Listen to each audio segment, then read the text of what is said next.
बिस्मिल्लाहिर्रहमानिर्रहीम, अस्सलाम वालेकुम, good evening, welcome to voice of Pakistan. हुकूमत चाहे किसी पार्टी की भी हो, लेकिन आवाम हमेशा ये चाह रहे होते हैं कि उनको रिलीफ मिले। जब इलेक्शन से पहले जब आवाम वोटिंग कर रहे होते हैं तो जितने भी हुकूमती जो नुमाइंदगान होते हैं, कोई भी जो लोग होते हैं, वो आपके साथ आना चाह रहे होते हैं। हुकूमत को, जो भी पार्टी हुकूमत में जा रही होती है या जो अपोजिशन में जा रही होती है, कुछ हद तक क्लियर हो जाता है कि किसकी यहाँ पे हुकूमत बनती है। लेकिन इसके बावजूद लोग अपने वोट का इख्तियार अपने पास रखते हैं और एक वक्त ऐसा आता है कि वो अपने वोट को, उसी इख्तियार को इस्तेमाल करते हुए एक ख़ास पार्टी को जिसको वो चाह रहे होते हैं उसको इक़्तिदार में लाते हैं। जब वो इक़्तिदार में किसी भी पार्टी को लाते हैं तो उनकी ये ख्वाहिश होती है कि जो हमारे नुमाइंदगान हैं, जो आगे असम्बली में जाने वाले जो लोग हैं, ये हमारे हुकूक़ की बात करेंगे, हमारे लिए आसानियों की बात करेंगे, हमारे लिए ज़िंदगी को जो हम गुजार रहे हैं इसमें जो भी मुश्किलात हैं इससे पहले हमने काटी हैं उसको दूर करने की बात करेंगे। जो हमसे तौक़ुआत इनसे रखते हैं उसके ऊपर ये बातचीत करेंगे। हमारे मुल्क पाकिस्तान का ये अलमिया है कि यहाँ पे अल्हम्दुलिल्लाह तालीम तो बहुत ज़्यादा है, लेकिन जब हुक्मरान कोई भी यहाँ पे जो जमात आती है तो हुकूमत से आने से पहले जो उनके दावे होते हैं वो यही दावे होते हैं कि हम आसानियाँ पैदा करेंगे, हम महंगाई का ख़ात्मा करेंगे और रोज़गार लाएंगे, 1 करोड़ आपको नौकरियां देंगे। और जो बेरोज़गार जो लोग हैं उनको नौकरियां तो मिलेंगे, लेकिन जिन लोगों के घर नहीं हैं, जिनकी आमदनी कम है, हम उनको बेहतरीन तरीके से का रोज़गार भी प्रोवाइड करेंगे और उसके साथ साथ उनके लिए घरों का एहतमाम भी करेंगे, उनके लिए 50 लाख घर भी बनाएंगे। लेकिन जो ही वो पार्टी हुकूमत में आती है, क्या वो उसको ये जो वादे आवाम से किए होते हैं क्या वो याद रहते हैं, या जस्ट ये बुलाने के लिए या नाराबाजी करने के लिए या सुहाने ख्वाब दिखाने के लिए काफ़ी होते हैं। ये तमाम की तमाम जो बातें आज के इस प्रोग्राम में हमारे साथ होंगे। मुझे कहते हैं मोहम्मद इजाज़ बशीर। आप मेरा प्रोग्राम देखते हैं जनाब voice of Pakistan JNN television network से लाइव, और जो हमारे प्रोग्राम में जो हमारे मेहमान होते हैं हमको उनसे जो डिस्कशन करते हैं अपने प्रोग्राम के बारे में, और जो करंट जो अफेयर्स होते हैं जो हमारे मुल्क पाकिस्तान में जो हैपनिंग हो रही होती हैं, जो आए रोज़ जो नए नए मसाइल होते हैं उनके बारे में उनसे डिस्कस करते हैं। जनाब हमारे साथ हैं नहायत ही काबिल एहतराम रिस्पेक्टेड जनाब राजा वक़ार मुमताज़ साहब, ज़िले सदर हैं PMLN इस्लामाबाद की, और उन्होंने इलेक्शन लड़ा है और NA 53 इस्लामाबाद से। अस्सलाम वालेकुम सर। वालेकुम सलाम जी। सर कैसे हैं आप? खैरियत से हैं? अल्लाह ताला आपको खुशियाँ अता फरमाए। आप यहाँ पे आए, हम आपको वेलकम कहते हैं। और इनके साथ साथ हमारे साथ हैं इफ्तिखार चौधरी साहब, तर्जमान पाकिस्तान तहरीक इंसाफ और सेक्रेटरी इंफॉर्मेशन। और जो जब हम इनसे बातचीत कर रहे होते हैं, इनसे हुकूमत का जो स्टांस है उसके बारे में हम इनसे बातचीत कर रहे होते हैं, ये भी हमें ज्वाइन करेंगे, स्काइप पे हमारे साथ होंगे। लेकिन जो सबसे पहले जो हमारे साथ जो मेहमान मौजूद हैं हम उनको वेलकम कहते हैं। उनसे ये पूछते हैं कि सर, जो हुकूमत आज माशाल्लाह 3 साल हुकूमत को हो गए हैं, और जो उन्होंने वादे किए हैं, और जो इससे पहले जब हुकूमत में आने से पहले जो आवाम के साथ जो इन्होंने एक ऐसा दर्द के साथ ये आए थे कि हम आपके हुकूक की तर्जमानी करेंगे, हम आपको इस महंगाई के अजाब से आपको निजात दिलाएंगे और हम आपको अच्छी जॉब्स देंगे, तो कहाँ तक ये जो 3 साल गुजरे हैं इसको आप किस निगाह से देखते हैं? बिस्मिल्लाहिर्रहमानिर्रहीम। सबसे पहले आपका शुक्रिया, बहुत शुक्रिया, आपने दावत दी यहाँ पर। तो जैसे आपने बात किया कि 3 साल दौर जो इनका हुकूमत का गुजर चुका है, मैं ये समझता हूँ कि इससे नाहल हुकूमत पाकिस्तान में कभी भी नहीं आई, जिन्होंने कि हर चीज़ एक पेज पे होने के बावजूद भी आज 3 सालों में ये लोगों को कुछ भी डिलीवर नहीं कर सके। उसकी बेसिक वजह है कि इनके पास टीम ही नहीं है। फिर इन्होंने जो कंटेनर पे खड़े होकर जो नारे लगाए थे, नौकरियों का झांसा दिया, घरों का झांसा दिया, महंगाई का ख़ात्मे का बात की, और आज वो सारी चीज़ें ये मौजूदा हुकूमत कर रही है। उस वक़्त खान साहब जो है वो कहा करते थे कंटेनर पे चढ़ के, जिस वक़्त हर चीज़ एक बेहतरीन तरीके से चल रही थी, पाकिस्तान की मैशियत चल रही थी, पाकिस्तान के अंदर इस तरह की महंगाई नहीं थी, इस तरह की बेरोज़गारी नहीं थी, पाकिस्तान एक तरक्की कर रहा था। लेकिन उस वक़्त पाकिस्तान को रोकने के लिए, पाकिस्तान की तरक्की को रोकने के लिए उस वक्त इलेक्शन में जब वहाँ पे हमारे खान साहब आए तो खान साहब ने ये कहा कि सबसे पहले अगर किसी चीज़ का खात्मा किया जाएगा तो करप्शन का खात्मा किया जाएगा, आवाम को सस्ती तरीन चीज़ें दे दी जाएंगी। अब देखो पेट्रोल के क्या हाल है सर? मैं बताता हूँ कि खान साहब ने कहा था कि करप्शन का खात्मा किया जाएगा। 3 साल हुकूमत को हो गए, मुझे बताएं कि उन्होंने करप्शन का किधर खात्मा किया है? करप्शन की शरह में आप देख सकते हैं दिन ब दिन इजाफा हो रहा है, आए दिन उसमें इजाफा हो रहा है, करप्शन रुकी नहीं है। ये कहा करते थे कि 10 से 12 अरब रुपए डेली की करप्शन हो रही है। 3 सालों में अगर 10 से 12 अरब की करप्शन नहीं है, वो 10 से 12 अरब रुपए डेली के कहाँ गए हैं, किधर गए हैं? ये अब अवाम इनसे पूछती है। अब अवाम तो बाकी रही बात, ये कहा करते थे, यही खान साहब जो हमारे सिलेक्टेड प्राइम मिनिस्टर हैं, ये कहा करते थे कि जब कोई भी चीज़ महंगी हो, पेट्रोल महंगा हो तो समझ लें कि हुक्मरान चोर हैं, जब गैस महंगी हो तो समझ लें हुक्मरान चोर हैं, जब बिजली महंगी हो तो समझ लें हुक्मरान चोर हैं, जब खाने पीने की अशिया महंगी हो तो हुक्मरान चोर हैं। आज मैं पूछता हूँ, मौजूदा हुकूमत से पूछता हूँ, हुक्मरानों से पूछता हूँ, सिलेक्टेड हुक्मरानों से पूछता हूँ कि वो बताएं कि अब चोर कौन है, चोर कौन है। और वो जो लूटी हुई रकम थी, जो अपोजिशन को, ये नैब गठजोड़ जो है, ये अपोजिशन के लिए इस्तेमाल किया जा रहा है। ओपोजिशन से कितने लोगों के से इन्होंने करप्शन के पैसे लिए हैं और कितने लोगों पे साबित की है करप्शन, आज तक एक भी साबित नहीं कर सके। और जिन जिन लोगों से पैसे लिए हैं तो हमें ये भी बताया जाए कि वो पैसे आखिर गए कहाँ पे। देखिए, मैं वही बात कर रहा हूँ कि ये हुकूमत में आने से पहले कह रहे थे कि 10 से 12 अरब रुपये पर डे पाकिस्तान में करप्शन हो रही है। वो 3 सालों में 10 से 12 अरब रुपये जो पर डे बचा रहे हैं, ये वहाँ पर गए हैं। इसी तरह आप देख सकते हैं इसको मौजूदा हुकूमत के अंदर कितने स्कैंडल्स आए हैं। किसी स्कैंडल्स पे भी कुछ बात हुई है, हुक्मरान जमात के लोगों के स्कैंडल्स बिल्कुल ऐसा ही है। स्कैंडल, आटे का बोरान आया, चीनी का स्कैंडल आया, गैस का स्कैंडल आया, पेट्रोल का स्कैंडल आया, चीनी का स्कैंडल आया, गंदम का स्कैंडल आया, और LNG का भी स्कैंडल आया, रिंग रोड का स्कैंडल आया। और इस सब लोगों पे किसी के ऊपर कभी भी कोई, हाँ नैब सोया हुआ है, FIA सोई हुई है, हुक्मरान सोए हुए हैं। अलीमा बाजी का स्कैंडल आया, पापा जॉन्स पिज़्ज़ा का स्कैंडल आया। बिल्कुल ऐसे ही। ये सारे लोग, ये इनको कोई पूछने वाला नहीं है। और इनको पूछने के लिए सिर्फ पाकिस्तान मुस्लिम लीग नून, मियां नवाज शरीफ मिल गए। ऐसे अब हुकूमत को अवाम जवाब देगी। और अब हुकूमत जो बार बार ये नारा लगाया करते थे, आप देख सकते हैं कि पिछले साल डेढ़ से NRO का लफ्ज़ इन्होंने कहना छोड़ दिए हैं। अब NRO की बात नहीं करते हैं, क्योंकि अब इनको पाकिस्तान की 22 करोड़ NRO नहीं देगी। बिल्कुल बिल्कुल ज़बरदस्त। 22 करोड़ आवाम आपको NRO कभी भी नहीं देगी। और क्या ऐसा तो नहीं हो रहा कि जब इनके 3 साल गुजर गए और उनके अपने जो हालात थे वो उनको दिखाई दे दिए हैं, अब आने वाले जो 2 साल की उन्होंने जो प्लानिंग की है, और जो अगर उनकी आने वाले 2 साल की भी अगर उनकी सेम अगर यही प्लानिंग है, तो इनको आपने क्या अपना अंजाम दिखाई दे रहा है? इजाज़त देखें, उनकी प्लानिंग आपने पिछले 3 सालों में जो प्लानिंग उन्होंने की है, यही खान साहब कहा करते थे कि मैं 22 साल से जदोजहद कर रहा हूँ, मेरे पास 22 साल से बनी हुई एक टीम है, मैं आऊँगा तो मैं ये कर दूंगा, 90 दिन के अंदर करप्शन ख़त्म कर दूंगा, माशियत को ठीक कर दूंगा, मैं बाकी सारे चीज़ों को ठीक कर दूंगा।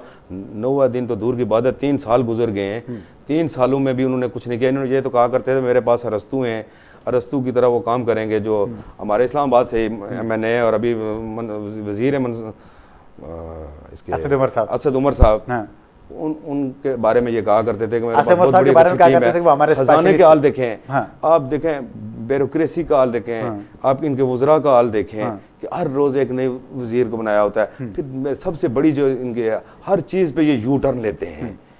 और इन्होंने सिर्फ यू टर्न लिए नहीं है, और पाकिस्तान की तारीख में पहली दफा हुआ है कि यू टर्न बनाया गया और उसका इफ्तिताह भी किया गया है, बाकायदा तौर पर बोर्ड लगाए गए वहां पे यू टर्न का इफ्तिताह किया गया, यू टर्न का इफ्तिताह किया गया है। देखो, बात करने वाली बात है। और पाकिस्तान के आप जो 72 साल तारीख है उसमें देख सकते हैं जितने भी मेगा प्रोजेक्ट होंगे वो कायदे मोहतरम मियां मोहम्मद नवाज शरीफ के दौर में होंगे। और ये बार बार एक बात करते हैं, हुकूमती लोग भी बात करते हैं कि 35 साल।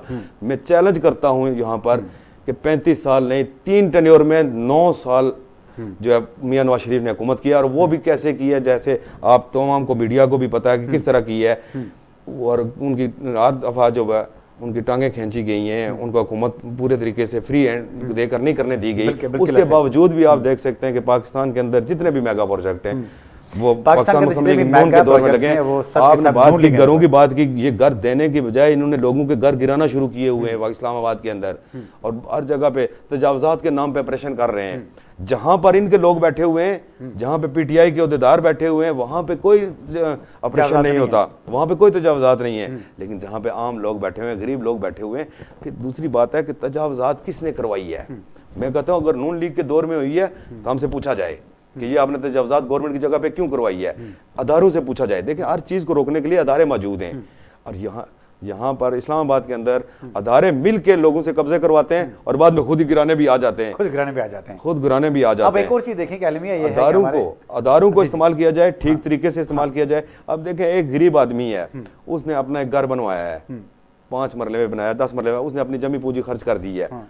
उसको दोबारा तीसरे दिन जाए इस्लामाबाद इंतजामिया और CDA जाके उसको गिरा दें, ये कोई करने वाले। जब वो बन रहा था तो क्या उस वक्त ये अदारे सोए हुए थे? उस वक्त इन्होंने इस पर एक्शन क्यों नहीं लिया? इसलिए एजाज साहब, इस वक्त ये घर देने के बजाय लोगों से घर छीन रहे हैं, छतें छीन रहे हैं, नौकरियां देने के बजाय ये लोगों से नौकरियां छीन रहे हैं। इन्होंने तो कहा था कि हम 1 करोड़ नौकरी देंगे।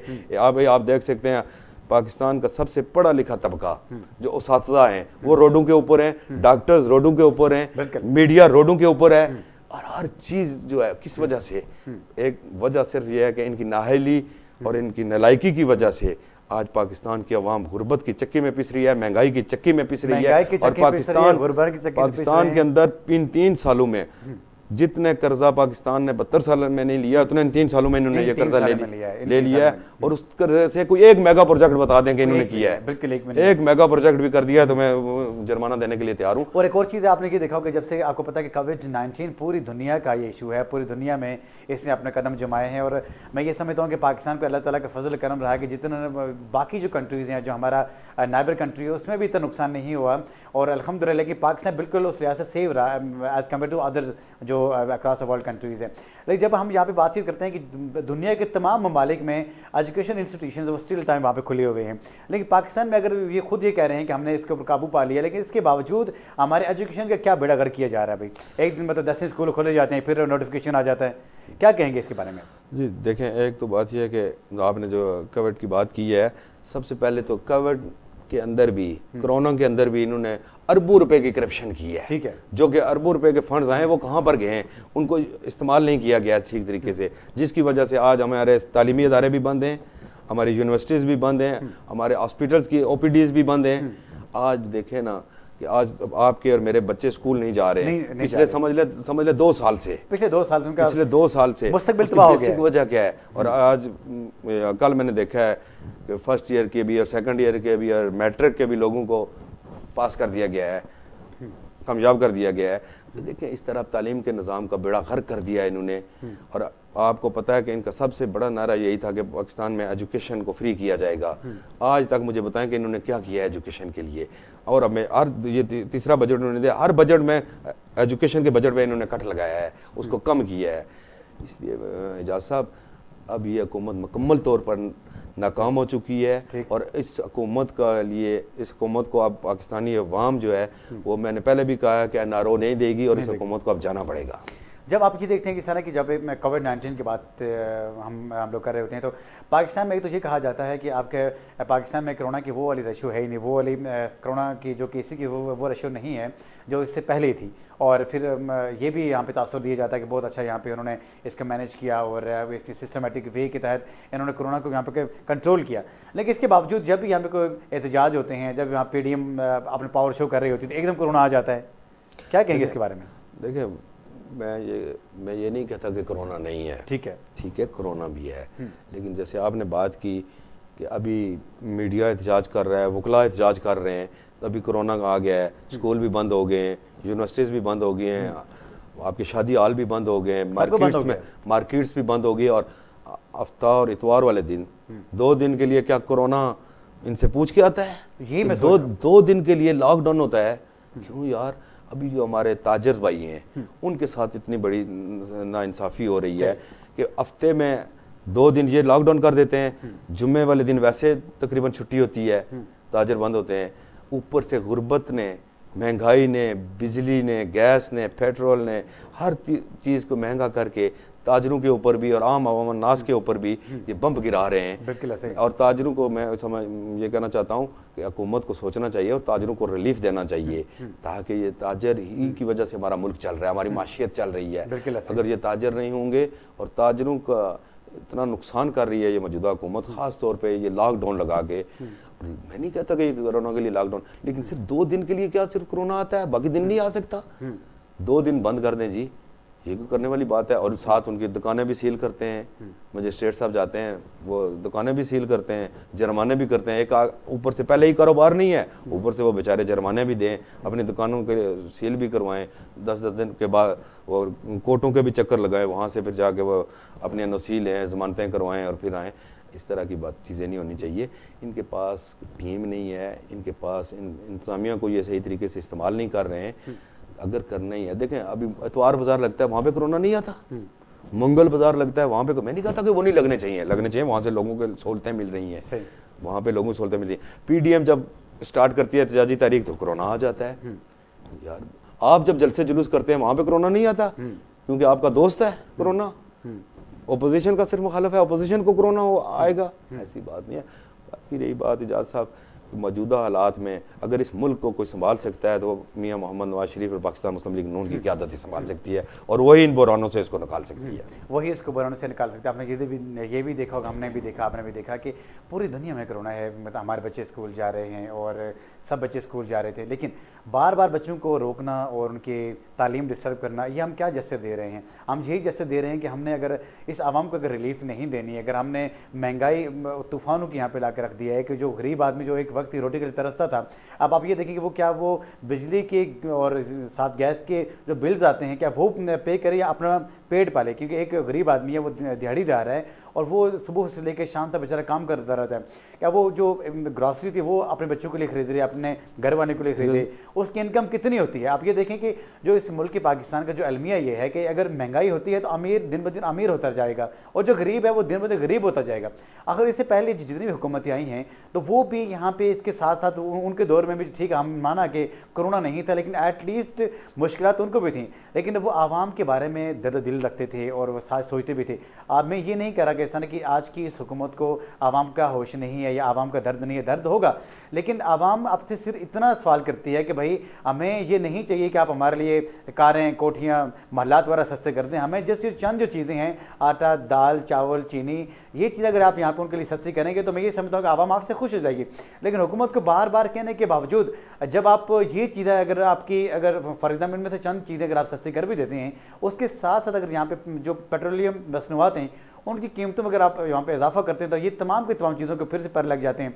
इनको कैसे कंट्रोल किया जाए? देखिए जी, आपने जैसे बात की कि कोरोना के हवाले से हमारे बच्चे क्या सोचेंगे या क्या होगा, मैं यहाँ पर इस चीज़ की भी मजम्मत करता हूँ कि हमारा जो फ्रंट लाइन पैरामेडिकल स्टाफ और डॉक्टर्स जो कोरोना के लिए काम कर रहे थे, उनको अलाउंसेस लेने पड़े, वो भी एहतजाज करके इस हुकूमत से, अरबों रुपए के फंड आने के बावजूद भी। और या उनमें मीडिया के लोगों ने, समाजी लोगों ने, सियासी लोगों ने उनको जाके किट्स दी, मास्क दिए, ग्लव्स दिए, सैनिटाइज़र दिए, लेकिन हुकूमत की तरफ से उनको अलाउंस लेने के लिए, कोरोना अलाउंस लेने के लिए एहतजाज करना पड़ा, ओपीडी बंद करनी पड़ी, इमरजेंसी बंद करनी पड़ी। क्या इस मुल्क में अब सिर्फ यही एक हल रह गया है कि जो चीज़ भी करनी पड़ेगी एहतजाज करके, रोड बंद करके लेनी पड़ेगी? बाकी रही बात, आपने जो बात की कि इसकी पेट्रोल के हवाले से, पेट्रोल जो है आलमी मार्केट में देख लें, असद उमर साहब उस वक्त बड़ी तकरीरें किया करते थे कि इस वक्त ये टैक्स लगा के हुकूमत जो है वो आवाम को महंगा दे रहा है, पेट्रोल महंगा दे रहे हैं। आज क्या वो कैसे चोर थे मेरे भाई एजाज भाई, वो कैसे चोर थे, वो कैसे चोर थे जो वो 60 में या 67 में पेट्रोल दे रहे थे, और आज वही पेट्रोल 120 122 का मिल रहा है, 123 का मिल रहा है, 123 का मिल रहा है, डीजल 120 का मिल रहा है। एक वो भी दौर था जब वो लोग कह रहे थे वो कैसे चोर थे कि हमारा कुकिंग ऑयल और घी वो 100 रुपए में दे रहे थे, और आज वही 340 और 350 का मिल रहा है, 350 में। वही कैसे चोर थे कि चीनी वो 55 रुपए में दे रहे थे, और आज वही चीनी 115 से 110 से 120 की मिल रही है। वो कैसे चोर थे, वो आटा 30 से 35 का दे रहे थे, आज वही आटा 80 से 100 का मिल रहा है। और ये कैसे चोर थे, वही अदवायात जो है आपकी आज 600% कम रेट पे मिल रही थी, और आज वही दवाया 600 रुपये 600% ज़्यादा कीमत पे मिल रही है। लेकिन बात यह है कि सिर्फ और सिर्फ अभी मैं क्या कहूँ, यहाँ पर गए जो हमारे सिलेक्टेड हैं उनको भी सोचना चाहिए, और हमारे जो हुक्मरान हैं उनको भी सोचना चाहिए। एक पेज पे होने के बावजूद भी ये मुल्क को सही सीमत पे नहीं चला रहे हैं। क्या राजब कार साहब ऐसा नहीं हो सकता, ऐसा नहीं कि अगर हुकूमत अपने आप को मतलब हमारे साथ जो भी लोग यहाँ पे आते हैं और जो भी मतलब बुलंद बाला दावे करते हैं, लेकिन जब हुकूमत में आते हैं वो तमाम के तमाम वादे क्यों बोल जाते हैं? इसी क्या वजह है? क्या उनका अपने ज़ाती मफादात होते हैं या क्या और सीन होता है? एजाज भाई बात यह है, एजाज साहब की बात यह है कि इलेक्शन कैंपेन में हर कोई दावे भी करता है, बुलंद बाम दावे भी करता है, नारे भी लगाता है, लेकिन उसमें कम से कम कोई 30%, 40%, 50% कम से कम उसको पूरे करने की कोशिश करता है, क्योंकि वो वोट लेके आया होता है। जब ये आया ही वोट चोरी के जरिए हो, उसने क्या वादे पूरे करने हैं? उसने तो कुछ भी नहीं करना ना। एक बंदा आया ही वोट चोरी के जरिए है, तो जो मुंतखब नुमाइंदे होते हैं वो कोशिश करते हैं 100% कोई भी नहीं कर सकता, ठीक है, मैं इस बात से इत्फाक करता हूँ, ठीक है, लेकिन कम अज़ कम 30 से 40% तो करना चाहिए। मैं मौजूदा हुकूमत ने तो 110% उसके टोटल अपोजिट किया है सारा कुछ। ठीक, तो ये इसलिए भाईजान बात यह है कि मियां नवाज शरीफ साहब के दौर में, पीपल्स पार्टी के दौर में, क्योंकि हमें पता होता है कि हमने कल फिर लोगों के अंदर जाना है, इन्होंने तो वोट चोरी के जरिए आना है, वोट चोरी करके आना है, इन्होंने तो अवाम के पास जाना नहीं है। अभी आप ये कैंट के इलेक्शन हुए, आप देख लें इनका क्या असर हुआ है। तो इसी तरह अब अवाम इनका यही असर करेगी। अब सोचना चाहिए, एक पेज वालों को भी सोचना चाहिए और मौजूदा हुकूमत को भी सोचना चाहिए कि खुदारा सियासत को एक साइड पर रख के इस मुल्क की गरीब अवाम पे रहम करें, ताकि वो खुदकुशियाँ करने पे मजबूर ना हो। खुदकुशियाँ करने पे बिल्कुल मजबूर ना हो। और बहुत प्यारी बात उन्होंने कही कि अगर एक आदमी चोर था जिसके आप एलिगेशन लगा रहे हैं, वो आदमी करप्ट था और वो आदमी मतलब डिसऑनेस्ट था, लेकिन उसके दौर में अगर एक चीज़ जो खाने पीने की जो चीज़ थी, एक आम जो आदमी है उसकी अप्रोच में थी, उसकी पहुँच में थी। लेकिन आज अगर यहाँ पे ऑनेस्टी की बात हम लोग कर रहे थे, हम लोग बड़े बड़े दावे कर रहे हैं, हम ये कह रहे हैं कि हमारा स्टॉक एक्सचेंज ने रिकॉर्ड किस्म की वहाँ पे तरक्की की है और अरूज की सतह पे वो अभी है। लेकिन अभी भी हम ये देखते हैं कि जो आम जो लोग हैं वो उस तरह का जो उनका जो उनकी थिंकिंग है, जो उनकी जो थॉट्स हैं कि इसी एतबार से हमने आगे जाना है, और क्या हुकूमत उनका दर्द समझती है या नहीं समझती। अब हमारे से एक और यहाँ पे क्वेश्चन करें कि हमारे जो हुकूमत का ये स्टॉन्स है कि हमने अपने इदारे मजबूत करने हैं। इदारे कैसे मजबूत होंगे जब जो आपके जो मुलाजमीन हैं आप उनको उनकी तनख्वाह में नहीं बढ़ा रहे, और जो उनके जो उनको थोड़ा बहुत उनकी मुराद मिली हुई हैं वो भी आप लोगों से ले रहे हैं। फॉर एग्जांपल अगर आपने 10% किसी की वहाँ पर तनख्वाह बढ़ाई भी है, लेकिन जो महंगाई का जो रेशियो है, जो महंगाई की जो सतह है, तो वो उससे 20% हो गई है। फिर हम कैसे कहेंगे किसान के एक मुल्क में अमन आएगा और वो आवाम खुशहाली से रहेंगे। देखिए, मैंने पहले भी बात की है कि इन्होंने इदारों का बेड़ा गर्क कर दिया है, इदारों को ज़ाती मफाद के लिए इस्तेमाल कर रहे हैं, और इस ज़ाती मफाद के इस्तेमाल करने की वजह से लोगों का एतमाद उठ रहा है इदारों पे से। तो अब खुदा रहा आप अपने इदारों को रहने दें, इनको अपने पाँव पे खड़े होने दें। इदारों में करप्शन, जैसे आपने बात की कि तनख्वाहों में इजाफा नहीं हो रहा और दिन ब दिन ज़ाहिरा इदारों के अंदर जो काम कर रहे हैं वो भी मेरे और आप जैसे लोग हैं ना, मेरे आप जैसे इस मुल्क के शहरी हैं। जब एक बंदा जस्ट किसी भी अदारे में मुलाजम है, वो तनख्वाह ले रहा है 30,000 रुपये पर मंथ उसकी थी, और उसने उसमें से अपने बच्चों की फीसें भी देनी थी, बिजली के बिल भी देने थे, गैस के बिल भी देने थे, घर के खाने पीने की अशिया भी लानी थी। लेकिन आज वो उस 30,000 में वो सारा कुछ नहीं कर सकता। इसलिए नहीं कर सकता कि पाकिस्तान के अंदर खाने पीने से लेकर, बिजली से लेकर, गैस से लेकर, पेट्रोल तक हर चीज़ की कीमत 300 गुना बढ़ गई है। जब 300 गुना बढ़ गई है तो वो उसमें कैसे पूरे करेगा। मैं आपको ओरिजिनल हकीकत बात बताता हूँ कि मेरे साथ, मैं चेयरमैन यूनियन काउंसिल भी रहा हूँ, अपने मेरे साथ एक काउंसलर साहब हैं, वो अपने एरियाज़ में अपनी वार्ड के अंदर करियाना की छोटी सी शॉप करते हैं। मैंने उनसे वैसे पूछा, जी मैं आपको ओरिजिनल बात बताऊँ, मैंने उनसे वैसे पूछा, मैंने कहा ज़ाहिर आपको पता है कि इलाके गाँव के अंदर जो है दुकानें होती हैं वहाँ पे उधार भी चलता है, एक दूसरे के साथ वो सारे मामलात चलते हैं। मैंने उनसे पूछा कि आफिस साहब आप बताएं कि ये जो इससे पहले के हालात थे, जब आप पाकिस्तान मुस्लिम लीग नून का दौर था, तो उस वक़्त और आपके में फ़र्क क्या है। वो कह रहे थे कि हर माह जो मेरे पास मंथली लेने वाले होते थे लोग, महीने के इकट्ठा ले जाते थे और महीने के बाद आगे वो मुझे पेमेंट करते थे, हर बंदा 12 से 14,000 रुपये का मकरूज हो रहा है मेरा, हर रात में 12 से 14,000 रुपये का मकरूज हर माह, कि उसके बजट पूरा नहीं हो रहा है, उसका बजट पूरा नहीं हो रहा है। और इसी तरह जिस तरह ये दुकानदारों की आवाम मकरूज हो रही है, इसी तरह पाकिस्तान की आवाम को इन्होंने पूरी दुनिया का भी मकरूज कर दिया, कर्जे ले लेकर। बिल्कुल बिल्कुल ऐसे। और एक चीज़ यहाँ पे हम भी देखते हैं कि एक गरीब आदमी जो सुबह निकलता है, आस पे निकलता है, सुमेन पे निकलता है कि उसके बच्चे हैं छोटे छोटे और उसके वालिदैन हैं, बहन भाई हैं उसके घर में, और जब पूरा दिन लगा के जो मेहनत मजदूरी करके जो शाम को जो 1,000-1,500 अपने लिए अपने घर वालों को लाता है, अब वो जब उसके पैसे मिलते हैं वो पैसे लेके भी परेशान। भाई मजदूर ही नहीं है, मजदूरी है ही नहीं, काम वो बेचारा शाम को खाली हाथ लौटता है, वापस खाली आ जाता है। 4 पैसे मिल भी जाते हैं वो पैसे अपने हाथ में लेके भी परेशान हो जाता है। जी परेशान हो गया जाता है, उसमें से वो आटा ले, चीनी ले, घी ले, सब्जी ले, क्या ले, और क्या उसने साथ बिल, बिजली के बिल्स भी हैं, बच्चे भी हैं, और बहुत हमारे आप समझ लें, मैं समझता हूँ कि 60 से 70% लोग जो हैं वो रेंट पे रहते हैं। बिल्कुल ऐसे ही है। रेंट का कहाँ से देंगे घरों का, इसलिए इस वक्त बहुत बुरे हालात हैं पाकिस्तान हमारे मुल्क पाकिस्तान की जो अभी जो यहाँ पे सूरत हाल इसमें, अगर मैं ये समझता हूँ कि अगर यहाँ पे निकलने का जो वाहिद जो तरीका है वो ऐसा हो कि एक पेज पे अगर हमारी हुकूमत भी आएगी और उसी पेज पे हमारी अपोजिशन भी आएगी, मिल बैठ के वो आपस में फैसले करें। क्यों कि जब हमारी हुकूमत और हमारी अपोजिशन अगर एक साथ होती हैं, आप यूँ समझें कि पूरे के पूरे जो मुल्क का जो निज़ाम है ये बिल्कुल बेहतरीन हो सकता है। लेकिन हुकूमत को और ये बात कान समझाए कि वो अपोजिशन को अपना साथ मिला के चले। देखिए जी, हुकूमत को अपोजिशन के साथ बैठ के बात करनी चाहिए, हुकूमत के साथ। अब देखें, जो हमारी बहुत सारी चीज़ें हैं जो हमारा आइन कहता है कि ये हुकूमत और अपोजिशन मिलकर करें, जिस तरह चेयरमैन नायब की तैनाती है, ठीक है, लेकिन आज 4 या 5 दिन रह गए हैं उनके सर्विस को, आज तक हुकूमत ने अपोजिशन लीडर से रब्ता नहीं किया। हुकूमत सिर्फ इंतकामी कार्रवाइयों पे लगी हुई है। वो चाहती है कि अपोजिशन को किसी तरह भी बस अंदर किया जाए, जेलों में डाला जाए, अपोजिशन को ख़त्म किया जाए, और अपोजिशन में भी सिर्फ पाकिस्तान मुस्लिम लीग नून की क़यादत को, जिसमें आप देख सकते हैं कि कौन सी ऐसी पाकिस्तान मुस्लिम लीग नून की लीडरशिप है। शाहिद खाकान अब्बासी साहब को जेल में डाला, क्या निकला? कुछ नहीं। एहसन इकबाल साहब को जेल में डाला, क्या निकला? कुछ भी नहीं। मुफ्ता इस्माइल साहब को जेल में डाला, क्या निकला? कुछ भी नहीं। कैप्टन सफदर को डाला, क्या निकला? कुछ भी नहीं। मरियम नवाज शरीफ साहबा को डाला, कुछ भी नहीं।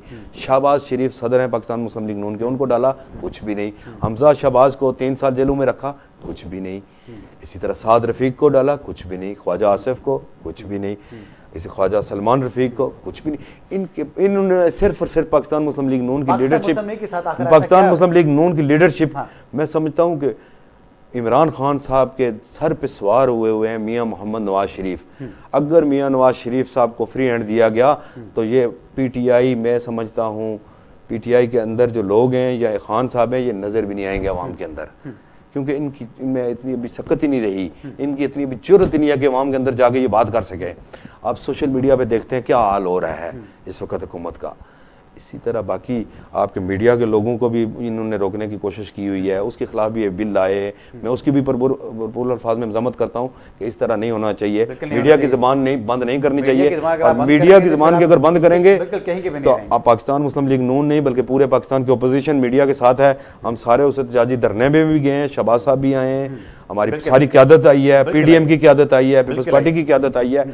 तो इंशाल्लाह हम इनको आपके मीडिया के वाले से भी ये काम नहीं कर रहे हैं। मीडिया को रोकने का क्या, इसका क्या जवाब था आपके समझते हैं? बेसिक वजह मैं समझता हूँ यही है कि मीडिया लोगों को सच ना दिखाए, सच ना दिखाए, सच ना दिखाए, अवाम को पता ना चले क्या हो रहा है। जो हमारी करप्शन है वो छुप जाए, क्योंकि इस वक्त अरबों नहीं खरबों रुपए पर डे की करप्शन हो रही है, और अब हुकूमत खान साहब के लेफ्ट राइट बैठे हुए लोग कर रहे हैं, लेकिन उनको कोई पूछने वाला नहीं है। नैब नहीं पूछ रही है, FIA नहीं पूछ रही है, बाकी पाकिस्तान के अदारे नहीं पूछ रहे हैं।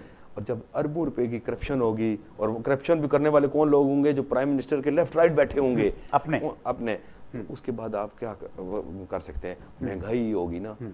अदवायात के स्कैंडल में आप देख लें क्या हुआ, बिल्कुल ऐसा ही, ठीक है। और खाद के स्कैंडल में देख लें क्या हुआ है, गंदम के स्कैंडल में क्या हुआ है, और मालन जब्बा के स्कैंडल में क्या हुआ है, जो मालन जब्बा, बिल्कुल ठीक है, रिंग रोड के आप वो और उसके बाद अभी मैं समझता हूँ कुछ दिनों में जो ये आपकी शजरकारी मुहिम हुई है, ये जो ग्रीन पाकिस्तान बनाने की कोशिश की है, इसमें भी अरबों खरबों रुपए की करप्शन सामने आएगी। ये भी आप नोट कर लें ये बात। सही।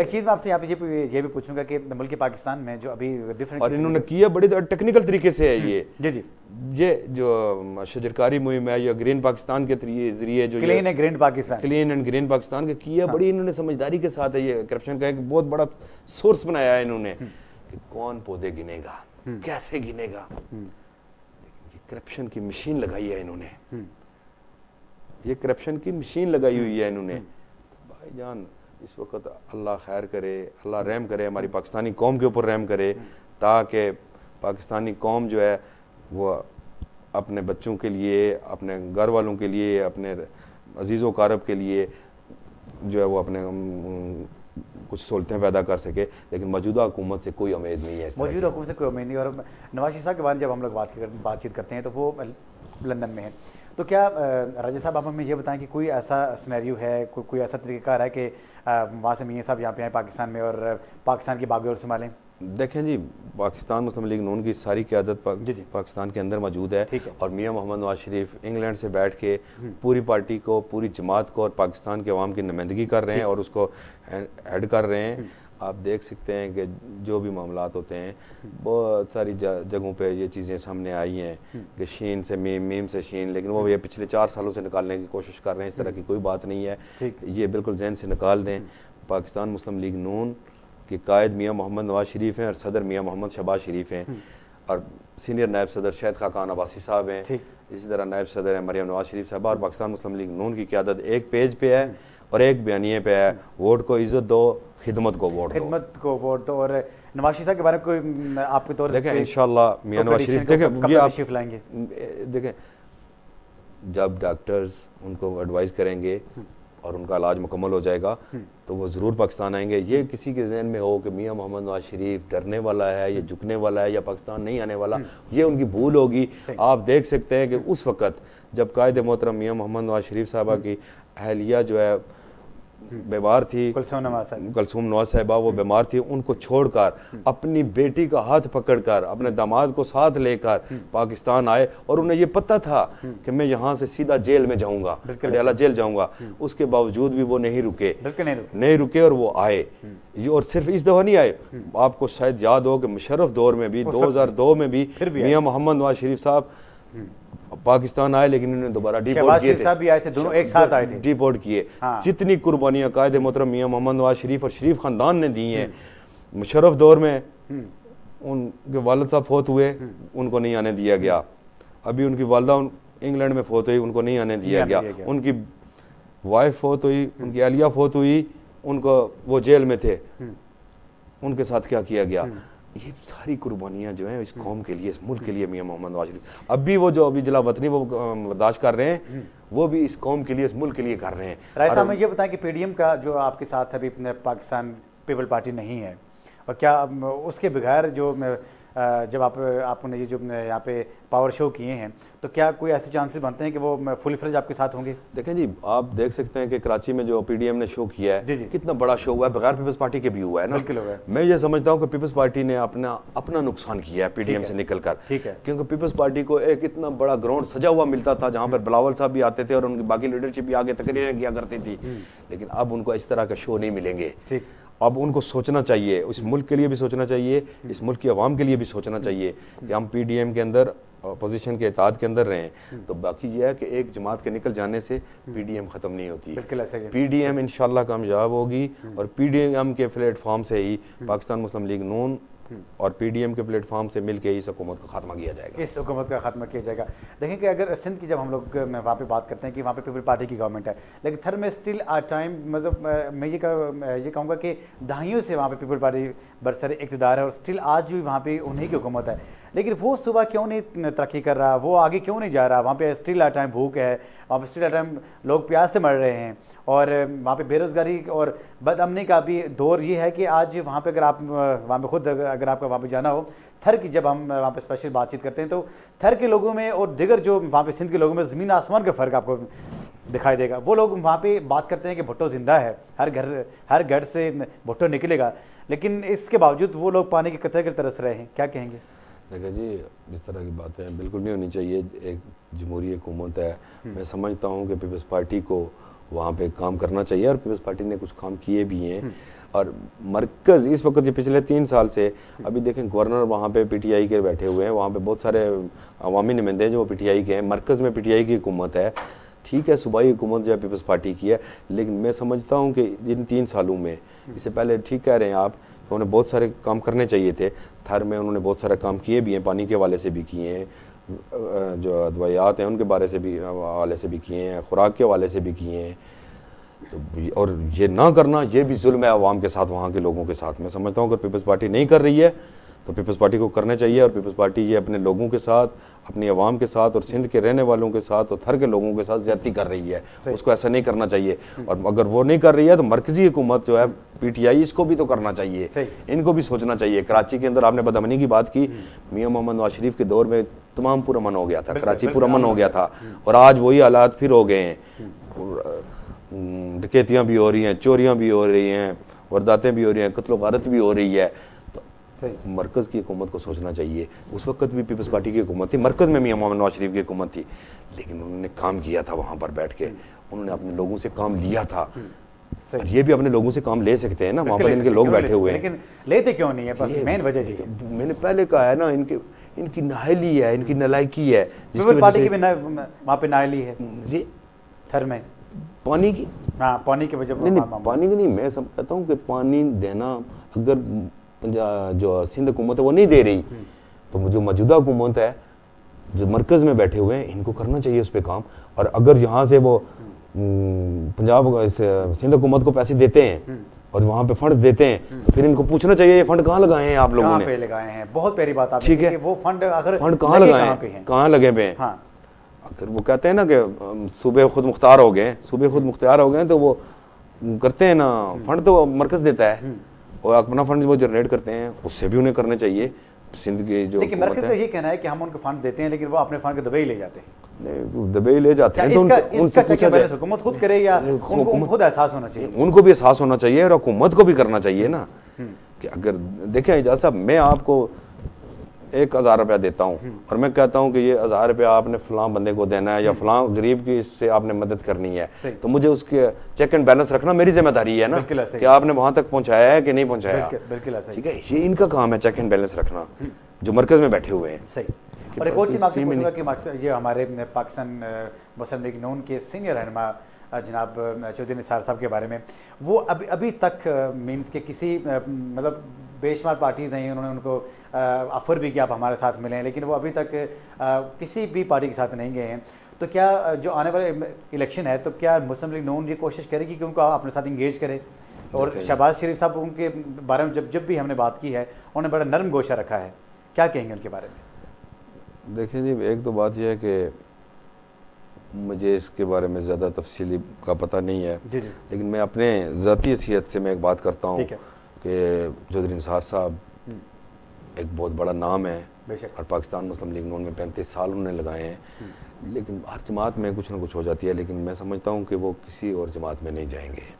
ये मेरी ज़ाती राय है, हज़ारों इख्तलाफ होने के बावजूद भी वो मियाँ शहबाज शरीफ साहब और मियाँ मोहम्मद नवाज शरीफ के साहब के साथ मैं समझता हूँ कि उनके एक मोहब्बत है, एक प्यार है, लेकिन इसके हवाले से मुझे ज़्यादा तफसील में मैं नहीं जाता, क्योंकि मुझे इसके बारे में एक और क्वेश्चन मैं आपसे पूछूँ कि अगर 2023 में इलेक्शन होने जा रहे हैं, तो वहाँ पे अगर चौधरी साहब अगर पीटीआई को ज्वाइन करते हैं, तो पीटीआई को अगेन जीतने की, अगेन हुकूमत बनाने की क्या एक अच्छा वे नहीं मिल जाएगा?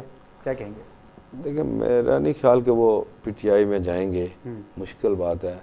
वो अगर मुस्लिम लीग नून में ना भी आए तो वो आज़ाद हैसियत से इलेक्शन लड़ेंगे जैसे पहले लड़े, जीप के ऊपर ही। लेकिन फ़ायदा तो कख भी नहीं हुआ, इससे पहले भी कुछ नहीं हुआ। देखा ना, मैं एक और चीज़ भी यहाँ पे वाज़ेह कर दूँ कि आप अपने इस खित्ते के अंदर देख लें, ख़ास तौर पर खित्ता पठवार के अंदर, सही, कि जिसने भी कायद मोहतरम मियाँ मोहम्मद नवाज शरीफ से बेवफाई की, उसके वो दोबारा पाँव ज़मीन पे नहीं लगे। इसकी हाशमी साहब, आप उनकी देखें मिसाल। नहीं, मैं कहता हूँ शेख रशीद साहब को देख लें, ये हमारे खोखर बरादरान थे, इनको देख लें, बिल्कुल ऐसे। इस तरह आप चौधरी निसार साहब को भी देख लें। हाँ। और इसी तरह बाकी भी बहुत सारे नाम ऐसे हैं जी, जी, जिन्होंने किया है। तो मैं समझता हूँ कि कायद मोहतरम मियाँ मोहम्मद नवाज शरीफ पाकिस्तान के वफादार लीडर है और पाकिस्तान के लिए काम करना चाहते हैं, और पाकिस्तान मुस्लिम लीग नून की पूरी टीम पाकिस्तानी कौम के लिए काम करती है, पाकिस्तानी अवाम के लिए काम करती है और पाकिस्तान की तरक्की के लिए काम करती है।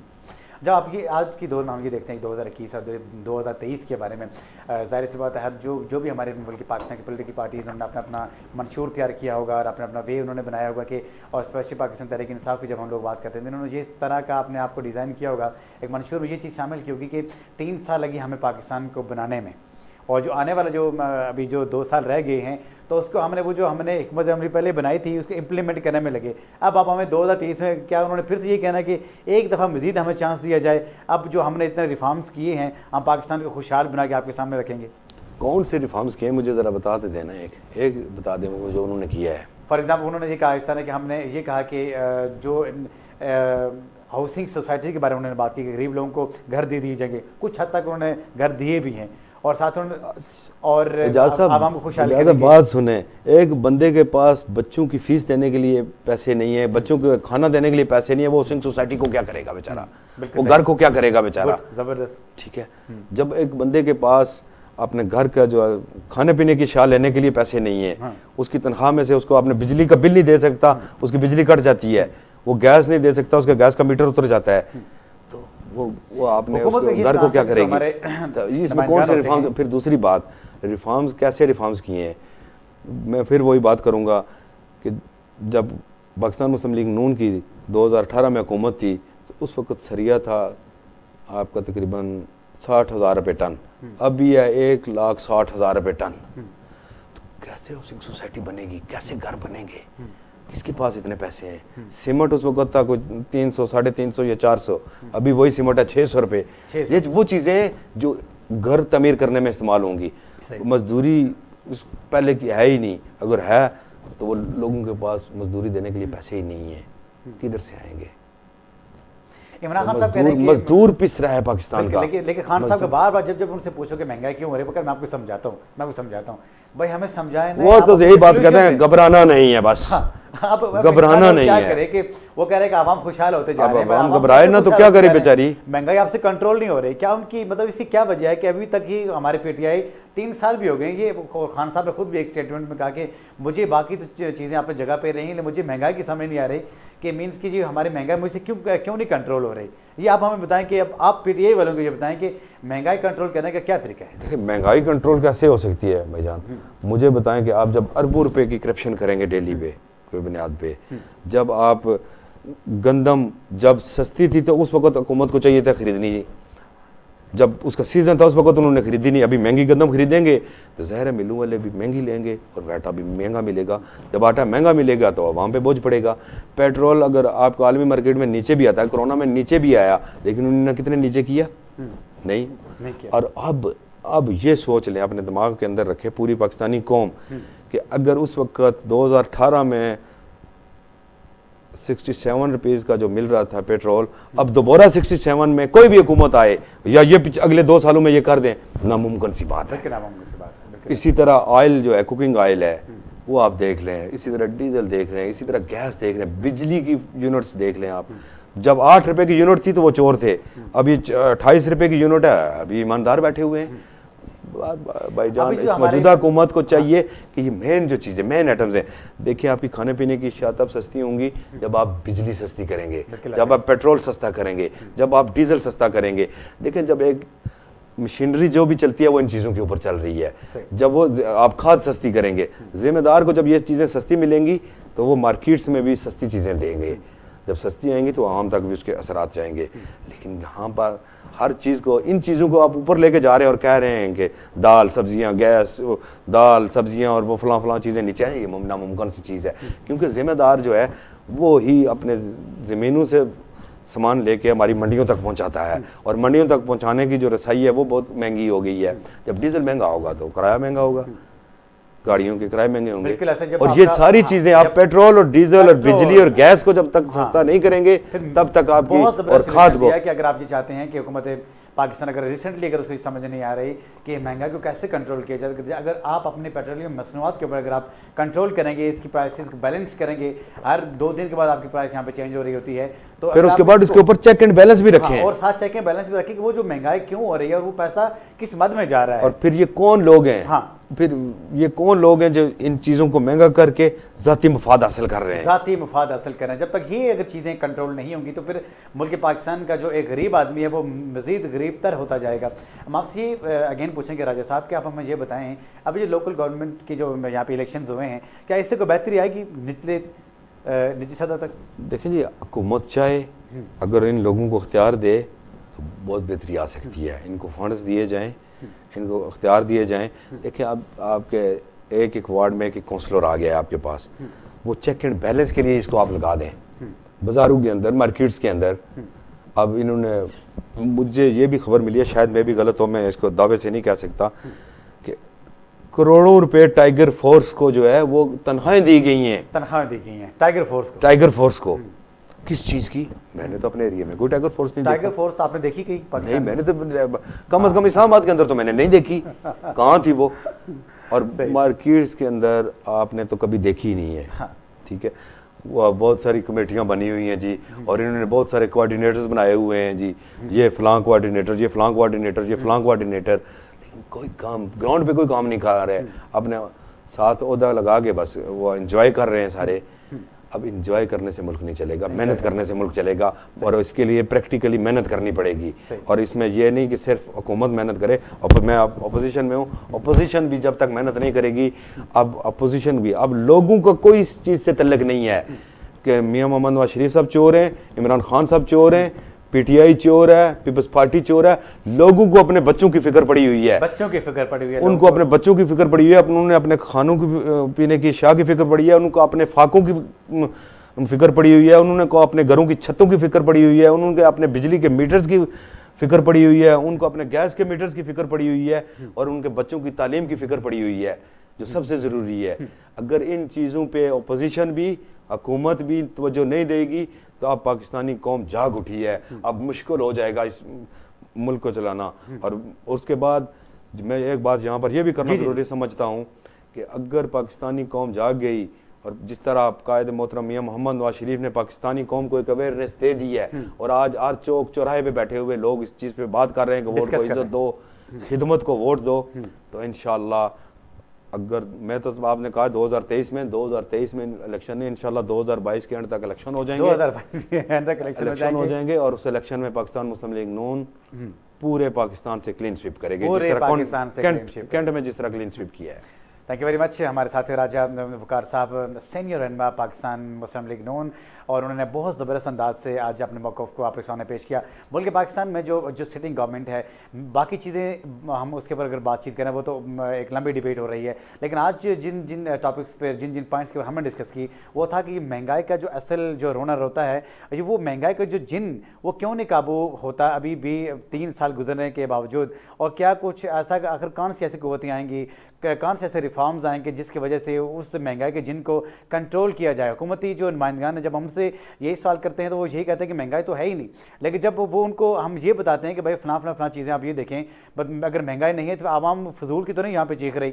और दूसरी बात ये कि जो हमारे पेट्रोलियम मसनूआत हैं, इनकी कीमतों में डे बाई डे जो इजाफा किया जाता है, आप ये देखेंगे 63-75 के ऊपर जो जब इससे प्रीवियस गवर्नमेंट से उस वक्त जो लीटर पेट्रोल की कीमत थी, आज 123 यहाँ पे पहुंची है। अगर हम यहाँ पे पेट्रोलियम मसनूआत की कीमतों में जो इजाफा हो रहा है डे बाई डे, अगर हम इसको यहाँ नहीं कंट्रोल करेंगे, अगर हम हुकूमत इसको नहीं कंट्रोल करेगी, तो जाहिर सी बात है जो दिगर जो चीज़ें हैं वो इससे लिंक्ड हैं, तो उस वक्त तक पाकिस्तान के आवाम को कोई रिलीफ नहीं मिलना। अगर आपने महंगा के ऊपर अगर आपने कंट्रोल करना है, अगर आप सिंसियर हैं, सबसे पहले जो आपको पेट्रोलियम मसनूआत हैं इनको कंट्रोल में लाना चाहिए। हर दूसरे तीसरे दिन आखिर क्या ऐसी वजह आती है कि इनमें इजाफा हो जाता है जिसकी वजह से पूरा जो निज़ाम होता है वो ख़राब होकर रह जाता है, और एक गरीब आदमी वो मज़ीद गरीब तर होता जाता है। इसी के साथ ही आज के प्रोग्राम से मोहम्मद इजाज़ बशीर को इजाज़त दे दीजिए। कल एक नए प्रोग्राम के साथ आपकी खिदमत में हाज़िर होंगे। अस्सलाम वालेकुम व रहमतुल्लाहि व बरकातहू।